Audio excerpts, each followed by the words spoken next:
នោះបងប្អូនមានរឿងត្រូវតាមដានទៀតហើយសម្រាប់គុណខ្មែរយើងស្របពេលដែលកីឡាករឈុតស្រីវណ្ណថងបានប្រកាសថានឹងចូលប្រកួតក្នុងប្រភេទគីឡូ57គីឡូក្រាមវិញឥឡូវនេះគ្រូឆ្នើមពេជ្រសុផាន់បានលើកឡើងថាសម្រាប់កីឡាករពេជ្រអាទិទេពគីឡូ57និងគីឡូ58អ្នកណាក៏បានដែរឲ្យតាហ៊ានប្រកួតបាទស្វាគមន៍ប្រិមិត្តបាទចំពោះអ្នកដែលចូលចិត្តគុណខ្មែរកុំភ្លេចចុចពាក្យ Subscribe ឬក៏ពាក្យជាវម្នាក់មួយដើម្បីទទួលបានវីដេអូថ្មីជាបន្តបន្ទាប់ទៀតទាក់ទងជាមួយនឹងវិស័យកីឡាផ្ដាល់គុណខ្មែរបាទបងប្អូនបាទចំពោះកីឡាករឈុតស្រីវណ្ណថងបងប្អូនប្រហែលជាបានដឹងហើយមុនការប្រកួតបាទខ្សែក្រវ៉ាត់ ISKA បាទគាត់បានលើកឡើងថា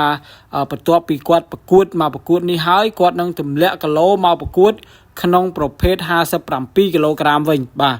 ចឹងជាលទ្ធផល5ប្រកួតចុងក្រោយរបស់កីឡាករឈុតស្រីវណ្ណថងបងប្អូនហើយបាទបន្ទុឈ្នះបន្ទុកីឡាករចិនបាទក្រោយមកទៀតឈ្នះបន្ទុកីឡាករអ៊ីរ៉ង់បាទក្រោយមកទៀតបាទឈ្នះសន្លប់បាទឈ្នះសន្លប់ទឹក2ជាមួយនឹងកីឡាករដូចជាអេស្ប៉ាញបាទហើយបន្ទាប់មកទៀតបាទប៉ះជាមួយនឹងកីឡាករបរទេស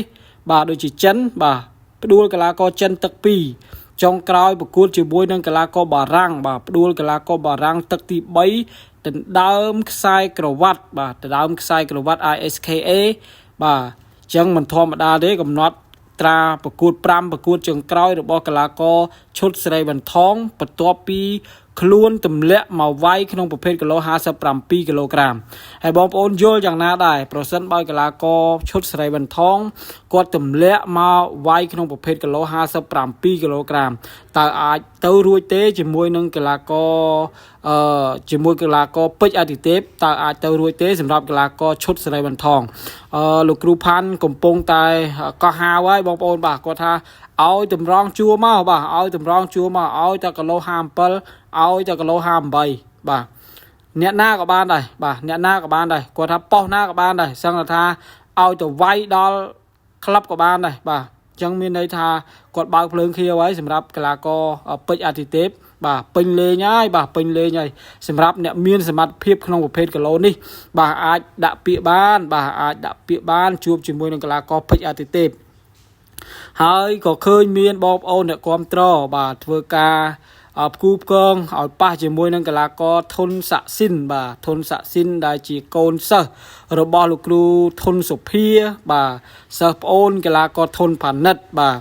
ទើបតែផ្ដួលកីឡាករធុនផានិតឲ្យបោះបង់ការប្រកួតបាទឲ្យបាទឥឡូវនេះ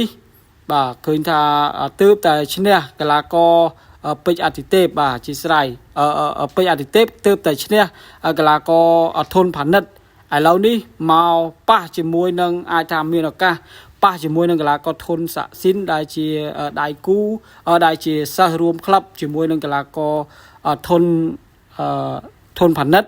ចាំមើលថាតើកក្រើកដល់កម្រិតណាព្រោះបើតាមលើកឡើងរបស់កីឡាករធុនស័ក្តិសិនគាត់ថាគាត់ក៏ចង់ប៉ះដែរព្រោះថាអត់ទាន់នៅក្តៅអញ្ចឹងណាបងប្អូនបាទគាត់ថាសម័យការដោះស្រាយមិនទាន់អីដាច់ស្រឡះទេអញ្ចឹងក៏គាត់ចង់ចូលខ្លួនដើម្បីដោះស្រាយសម័យការនេះដែរបាទហើយបងប្អូនយល់យ៉ាងណាដែរនិយាយទៅល្អដៃដូចគ្នាបាទទាំងពេជ្រអាទិទេពក៏ល្អដៃទាំងកីឡាករធុនស័ក្តិសិនក៏ល្អដៃមានអីបាទធ្លាប់តែប៉ះជាមួយនឹងកីឡាករល្អក្បាច់ដូចធុនផានិតអីនេះកីឡាករល្អក្បាច់ល្អជើងតប៉ះមួយពេជ្រអាទិទេពកៀងវាយអត់ចេញតដល់ឥឡូវបើមិនជាឲ្យធុនស័ក្តិសិនប៉ះជាមួយនឹងកីឡាករពេជ្រអាទិទេពល្អដៃដូចគ្នាមានអីមួយយ៉ាងតើបងប្អូនបាទមានអីបាទបើសិនជាមានការរៀបចំសិនជាខាងស្ថានីយ៍ណារៀបចំគឺដឹងតែកក្រើកហើយបាទដឹងតែកក្រើកហើយលោកគ្រូពេជ្រផាន់ថាបើអាចចង់ឲ្យដាច់ស្រឡះលេងកងធំលេងកងចេញមករៀមតែម្ដងបាទព្រោះអីពេជ្រអាទិទេពកំពុងតែត្រូវការលុយដាក់ធ្វើផ្ទះប្រហើយបាទអញ្ចឹងគាត់ថាកំពុងតែត្រូវការលុយធ្វើផ្ទះប្រហើយអញ្ចឹងសង្ឃឹមថាមានការរៀបចំជាមួយនឹងកីឡាករពេជ្រអាទិទេពឆាប់តែមិនដឹងថាកីឡាករណាទេដែលជាកីឡាករបន្ទាប់ណាបងប្អូនបាទហើយគ្រាន់តែជាគំនិតខ្ញុំទេបាទចំពោះកីឡាករឈុតស្រីវណ្ណថងបងប្អូនយល់យ៉ាងម៉េចដែរបាទតើអាចទៅរួចជាមួយនឹងកីឡាករ ចំនួនថ្មីបានដែរឬទេបាទគឺពេជ្រអាទិទេពបាទអញ្ចឹងវីដេអូនេះសូមបញ្ចប់តែប៉ុណ្ណេះសូមអរគុណសូមជម្រាបលា